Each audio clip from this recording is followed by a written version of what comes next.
The story begins with Lieutenant Catalina, who is in a hurry, trying to escape an airship with a girl named Lyria. While running, some Imperial soldiers try to stop them, but Catalina easily defeats them all with her sword. Lyria is worried, but Catalina tells her everything will be fine, and to keep moving. Eventually, when they reach the other end of the ship, a man named Pommern stops Catalina and calls out her name. He pulls out a purple crystal, and when Lyria looks at it, the crystal embedded in her chest starts reacting. Catalina tells him to stop. Then all of a sudden, Pommern's crystal explodes, and Lyria falls out of the ship. We are then introduced to our main protagonist named Gran, who is cutting up some wood while talking to his friend Aaron, who is sitting in the shade of a tree. A small dragon named Vern comes over with Aaron's father and gives Gran an apple and thanks him for helping. They then notice the huge battleship in the sky, which suddenly explodes, and they see a light falling from the ship and landing in the woods. Watching this, Gran quickly grabs his sword and goes straight over to the forest with Vern. While they were searching for the light in the woods, they found Lyria lying on the ground. When she awakes, she becomes frightened, so Gran tries to comfort her and introduces himself with Vern.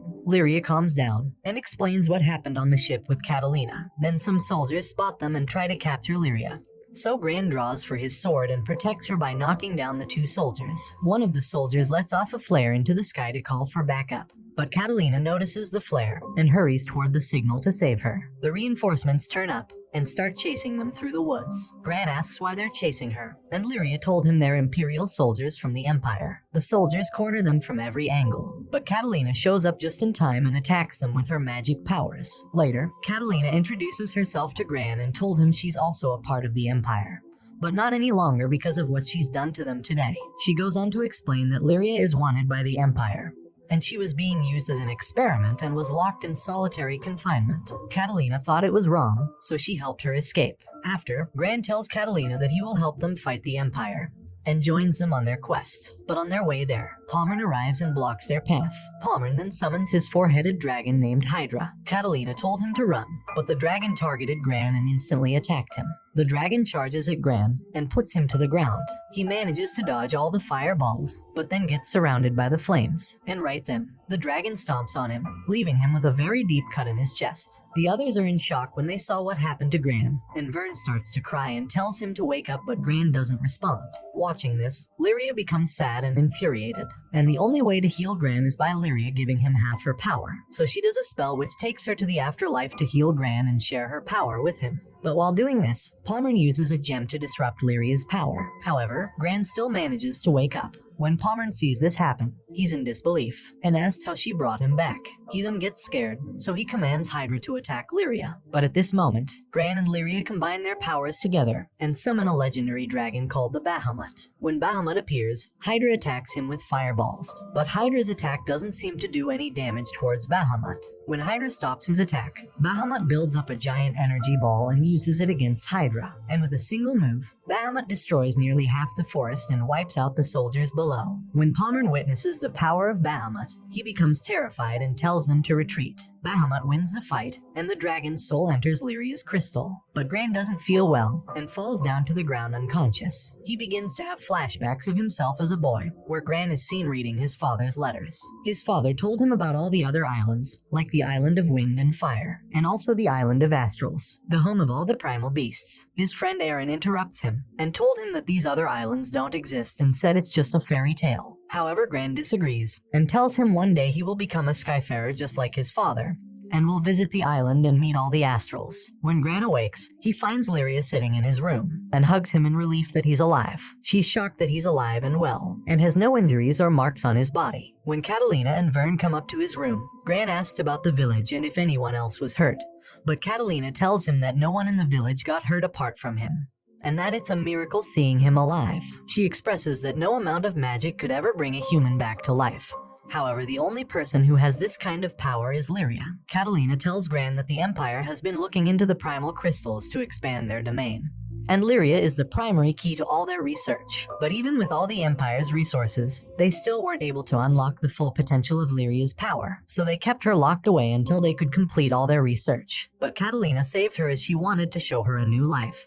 Beyond being a prisoner, she tells him that Lyria's power comes from a primal crystal, and she's able to control primal beasts, the relics of the astrals, such as the black dragon she summoned earlier, known as the Bahamut. These beasts can normally only be controlled by the astrals, but Lyria is also able to summon the dragons. Vern is surprised and told them she might be one of the long-lost legendary astrals, but Catalina said all the legendary astrals are long gone, to which Vern replies, saying if she's not an astral, then what is she? But Lyria told them she doesn't know what she is, and has no memory prior to being captured by the Empire. All she understands is that when Gran was hurt, she wanted nothing more than to save him and bring him back to life. However, since Lyria and Gran combine their life forces together, Gran is unable to be too far away from Lyria, as they are now joined together as one life. So Catalina told Gran he needs to come with them to escape the soldiers of the Empire, and told him their plan is to go to the Island of Astrals. Catalina explains that the Island of Astrals is the only place to find a cure for Lyria's power. When she mentions the Island of Astrals, Gran is filled with excitement as his father told him about the Astral Island when he was younger, and everyone used to tell him it was all make-believe.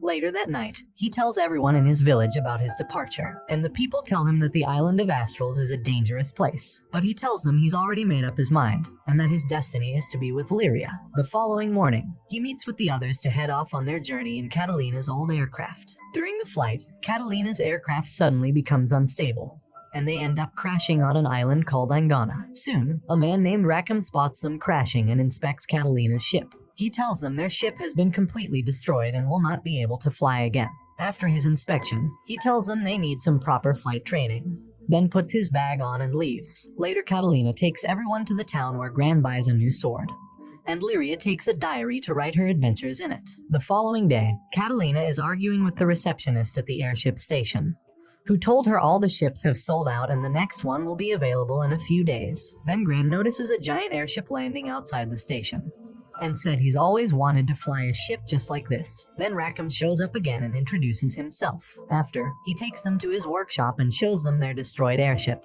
which he's currently fixing. Suddenly, two spies from the Empire, Drang and Strum, appear. Drang tries to capture them by deceiving them, and tells them he has a spare airship they can use, and has lots of fresh apples. But he accidentally slipped up by mentioning Lieutenant Catalina's name during a sentence. Hearing this, everyone becomes more cautious and tries to escape with the help of Rackham. Drang and Strum started chasing them, and almost captured them in an alley, but Gran told them not to worry, and draws for his sword. Seeing this, Drang and Strum get ready to fight back and use their magic powers against Gran. Gran gets ready to attack with his new sword, but while approaching them, Gran gets help from a mysterious lady from above. Rackham found them and shows them the secret tunnels, and leads them back to Catalina. While Gran is sitting with Catalina and the others, he told Catalina about the two spies of the Empire that tried to capture them. Catalina said they must be secret agents working for the Empire, and told them it's not safe here, so Gran suggests they should leave the island right away. But Catalina says all the flights are already booked, and they don't have enough money to buy a new airship.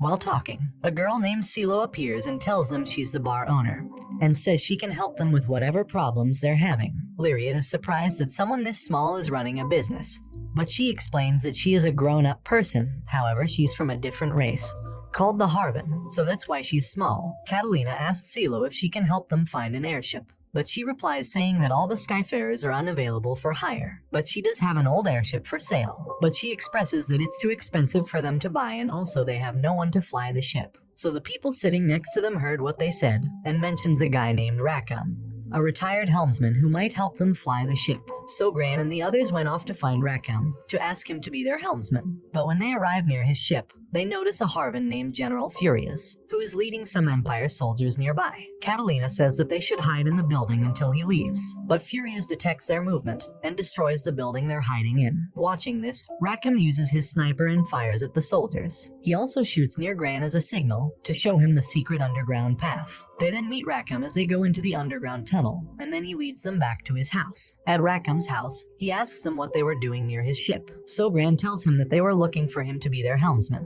But Rackham says he cannot go anywhere without his beloved ship named Grand Cipher. Rackham explains that Grand Cipher is a ship he's been building his whole life, and once it broke down he stopped flying entirely, and won't fly another ship as he's loyal to Grand Cipher. Gran smiles, and says he understands his feelings. Catalina spots Furious leaving the area, and said it's safe to leave. But Gran mentioned to Catalina something he heard General Furious say, which is his plan to destroy the whole island. So Catalina says they will need to warn everyone in the city and evacuate the island. When they are about to leave, Rackham stops them and says he will also go with them. While returning to the city, they meet again with the two spies of the Empire. Drang tries to offer them an airship, and told Vern he has a bag of apples, and said all they need to do is follow them. but Catalina said she knows their true intentions, which is to imprison Lyria again. When Catalina refuses their offer, Drang says they have to force them to get on their ship, and then starts to fight with his magic powers. So Rackham fires back at them, and Gran uses his sword against Drang. However, their powers are unmatched against Drang's abilities. Suddenly, the weather becomes terrible, and a tornado storm begins to form. So Drang and Strum quickly retreat. After that, they go into the city hall, where many people are taking refuge due to the storm which is destroying their homes. Rackham said they need to get everyone off the island immediately, and asks if anybody has a ship available, to which a man replies saying he has a big enough ship, but his helmsman is severely injured, and no one can fly the ship. So Rackham says he will be the helmsman and take control of the ship. He tells everyone not to worry and explains that he's used to flying in these types of weather conditions. They take a small group over to the airship to get it started up. But all of a sudden, General Furious destroys their last airship and says that Tiamat, the goddess of wind, will destroy the entire island, and will unleash her primal beast upon them. Lyria says she can stop Tiamat with her powers, but only if she gets closer to Tiamat. Rackham says his ship might be waiting for such a day to fly, and takes a chance with Grand Cypher. Rackham starts talking to the ship and begs it to start up one last time, and he manages to get it started. Once they reach a high enough altitude, they come across the primal beast Tiamat, who's been corrupted by General Furious. Lyria communicates with Tiamat using the primal crystal, and asks her not to destroy the island. But Tiamat doesn't listen to her commands and still attacks. Lyria tries once again to interact with Tiamat, but she cannot get through to her, as the Empire has put an infected crystal embedded in her chest to corrupt her mind and go against her own beliefs. Lyria asks Gran to destroy the corrupt crystal using the power of the Bahamut. After gaining the power of Bahamut, Gran jumps straight off the side of the ship and activates his sword ability. He gets directly above Tiamat, and once he gets close enough, he finally destroys the crystal, making her normal again and saving the island. Tiamat brings Gran back to the ship and gives Lyria a gift, then fades away. Later on, they all go to eat, and Lyria pulls out the gift that Tiamat gave her, and when they both touch it, they can see some visions of a volcano and a giant broken down factory. CeeLo is shocked after seeing the gift, and tells her it's a piece of a sky map. Catalina says she's heard of the sky map fragments before, and there are other pieces which all fit together and is needed to get through the place they need to go. Later that night, Gran visits Rackham and asks him if he wanted to be their helmsman. He asks Gran for the destination of where he wanted to go, and Gran told him he wants to visit the island of Astrals. Rackham is surprised hearing this and wanted to know why, so Gran tells him his father is waiting for him on the island of Astrals. He shows Rackham the letter his dad sent to him when he was younger, and Rackham told him he didn't know this place actually exists. After talking, Rackham tells Gran he wouldn't want to miss out on seeing the islands of Astrals, and agrees on being their helmsman. The next day, they leave and fly out to the destination, and they end up at the first location called Vaults, where they need to gather supplies, as it is known to have plenty of steel and armor and food. However, they notice that the town is pretty much empty and no one is around, but the shops are still stocked with items. After they enter a restaurant, and here they meet with a man who said he was a secret agent and works for the government of Vaults. He was impressed when he heard about Gran and his group saving the city of Port Breeze from the storms of Tiamat, and wanted to ask for a favor, which requires their unique skills and talents. He requested them to find a very important person who went missing, and he told them it was the Archduke of Vaults. He explains that if word got out that the Archduke was missing, the whole city would be in despair, so he needs a third party to act on his behalf and find him without the city knowing about his disappearance. Gran accepts the request, and they all head out to find the Archduke. The next day, they go around asking the people of Vaults about information on the Archduke, and while asking, we see someone spying on them and listening in on their conversations. After talking with many citizens, they come to realize that the Archduke is adored by everyone in the city, and soon enough, riots will begin to occur if he isn't found. So later on, they begin to investigate an abandoned factory when Catalina realizes they're being followed. She tells them this must be the same person she noticed following them from yesterday, because she's getting a sense of magic from the trace of the footsteps. Suddenly, they hear a girl screaming, and they see her getting attacked by goblins. They quickly help her fight off the goblins, and Gran asks her who she is, and she tells them her name is Io, a mage of Vaults, and she's been following them because she knows that they're also trying to find the Archduke, who is her master. She told the group that the Duke is her mentor in the arts of magic, and told them he's a brilliant magician who can also build amazing structures and machines. But one day the people from the Empire turned up and he disappeared. Gran shows Isle the locations they've written down as to where the Archduke might be, and she told them one of the places sounds familiar, so they leave to investigate the location. They then arrive outside a giant cave, and Io notices a secret entrance hidden by using magic. They enter the secret passage and end up inside a hidden laboratory. While inside, they begin searching for the Archduke, and Lyria tells the others she senses something inside the lab. Suddenly, the two spies of the Empire come out and tell them that this place was first discovered by the Astrals, and what Lyria is sensing is the primal beasts. We then see a girl walking next to the Supreme Advisor of the Empire, known as the Black Knight, which is the strongest Imperial Knight in the kingdom. After seeing this, Catalina is shocked, and she asks them what the Black Knight is doing here. They told the group that they're also trying to find the Archduke, because he agreed on doing a joint project with the Empire, which involves using primal crystals. But the Duke took all the research and used it for himself, and put the crystal inside one of his giant machines. After they leave, a mechanical monster appears behind them, and Io tells them this machine must be one of the machines built by the Archduke, and his magic powers are controlling the monster. Io ran up to the machine and begged her master to stop, but the machine didn't listen to her and starts attacking her. But luckily Gran saves her just in time. After, Rackham shoots the monster, and they all head towards an escape route. After escaping, Lyria warns them about a voice she keeps hearing, and tells them that ever since the mechanical monster appeared, she keeps hearing the same voice. They continue to investigate and search the other parts of the laboratory until they come across a mysterious room with another giant machine, and there they meet the Archduke. But Io tells them he's acting strange, and we see that his eyes flash red, and Vern tells them it's a bad sign. The Archduke seems to have forgotten who his student Io is, and doesn't remember anything. They try talking with the Duke, but he told them his work still isn't complete, and he needs to awaken the true power of the Iron Giant. And to do this, he will need the power of Lyria's primal crystal. The Empire spies and the girl who controls the Black Knight are watching this happen from afar. They use the girl's power to awaken the Archduke's creation to attack Gran and the group. After the mech awakens, the Duke commands it to attack them, so they begin to fight the Iron Giant using all their skills. They start using basic attacks against the mech, but it doesn't do enough damage. Then Lyria gives Gran the power of the Bahamut, and he approaches the beast with his elemental sword and tries defeating it with all his strength. However, the mech is much stronger than they expected, and they find it troublesome in defeating him. Then Io gets mad at her master for turning against her, so she uses the magic that the Archduke taught her, and she manages to knock down the mech. But Colossus gets back up, so they all bind together as a team, and use their abilities simultaneously to defeat the giant mech. After defeating Colossus, Io goes up to the Archduke and uses her magic to snap him back to reality,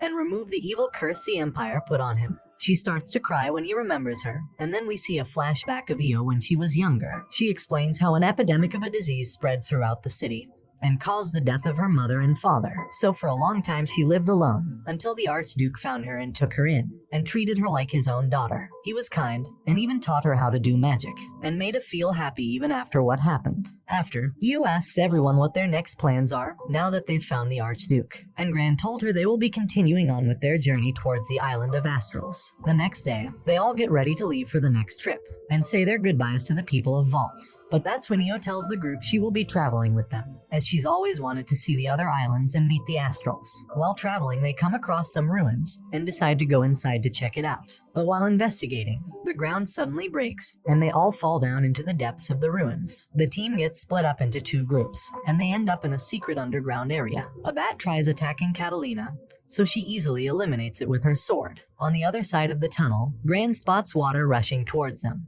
but Io uses her mage powers and forms a tornado for protection. Catalina also uses her magic to protect them from the traps hidden all around the ruins, and Lyria almost gets trapped, but Catalina and Vern help her just at the last second. Lyria tells them she knows the location of Gran, and can feel his presence through the crystal. However, Gran might not be able to feel the same thing as Lyria, as her power is still much stronger than his. Then Gran and his group hear an explosion, and here we are introduced to two new characters, named Mary and Carva, who are two girls which are also exploring the ruins. They're here searching for the buried treasure, but the treasure is being guarded by a creature made of sand who attacks them. But Gran and his group help them just in time as they arrive. Upon arriving, they notice that the sand creature is quite strong, so they need to come up with a plan to defeat it. Then Gran uses a fireball and puts it inside the mouth of the creature to eliminate the monster. After defeating the creature, a secret door opens, and inside is all the treasure of the ruins. Inside the room, Gran found a special sword, and while holding the sword, it forms a bright light. Then they all get teleported outside. After being teleported, the ruins disappear, and Carva and Mary get upset as they didn't get any of the treasure. After, Lyria is seen having a vision where all her friends are dead, and there was another version of Lyria, but she wakes up and it was only a nightmare. The next morning they head off to their destination, and they arrive on an island which appears to be uninhabited. But Lyria tells them she senses something on the island, so they begin to investigate and explore deeper. They find some people on the island, and a man named Eugene recognized Rackham from Port Breeze. He introduces himself to the rest of the group and explains that their island is currently at war with the Empire. He takes them over to the city, and when they arrive, the group is amazed about how beautiful the city is, and are surprised that a city like this is at war with the Empire. A man then told the people of the city that he was just attacked by a monster. He was badly injured, so Lyria healed him with her magic powers. They then head over to the town stores and buy some supplies. And while buying the supplies, Gran spots a blue necklace and gave it to Lyria as a gift. While this happens, we see some hooded figure watching them. And then Gran told Lyria he forgot something important back at the store. He quickly runs back, but when he returns, Lyria was gone. She was captured by the hooded person who was following them, and Lyria was unable to do anything, as the hooded individual was holding the purple gem, which blocks Lyria's power, so she's unable to escape. Gran tries chasing them down, but he's not fast enough and the hooded man escapes on a boat with Lyria. At the same time this happens, the city is also being invaded by the Empire ships. The man who took Lyria was Pommern, and he starts threatening all the citizens. So Lyria begs him to stop, but he told her to be quiet, and then proceeds to break the necklace that Gran gave her. He tells Lyria that she's nothing more than an experiment made by the Empire, and said she shouldn't be making friends. Gran found Lyria and tries taking on the Imperial Guards. He struggles, and after he summons a giant water dragon, which starts to attack all the Empire ships. And right before he eliminates Lyria, Gran knocked him down. But then they notice that the sea dragon caused a tsunami, and is about to wipe out the whole city. But then a girl named Rosetta appears and rescues them all using her magic powers. After the waves hit Lyria, she becomes unconscious and doesn't wake up. Gran and Catalina stay by her side and take care of her. While sitting by her side, Catalina confesses to Gran about Lyria's true powers, and told him that she was used by the Empire as a weapon experiment, and they accidentally summoned an unknown creature from inside Lyria, and the creature could overcome the Empire and bring destruction to their entire kingdom. So the Empire decided to imprison her to make sure she wouldn't lose control and summon the demon inside her. After they head over to the island with Astrals to bring her back to life and wake her up. They then come across a giant tree, and Rosetta explains that they can use the magic of the tree to bring her back. Once she wakes up, Lyria explains that she was in a dark sleep and was worried about the power of the creature being awakened, and was worried no one would be able to stop her after she awakens. This also awakened the giant dragon of the seas. So Gran instantly uses all his power to attack the dragon and takes it out with his sword. And this brings the anime to an end. Don't forget to like and subscribe if you enjoyed, and turn on the notification bell so you never miss out on another video. Until next time guys, take care.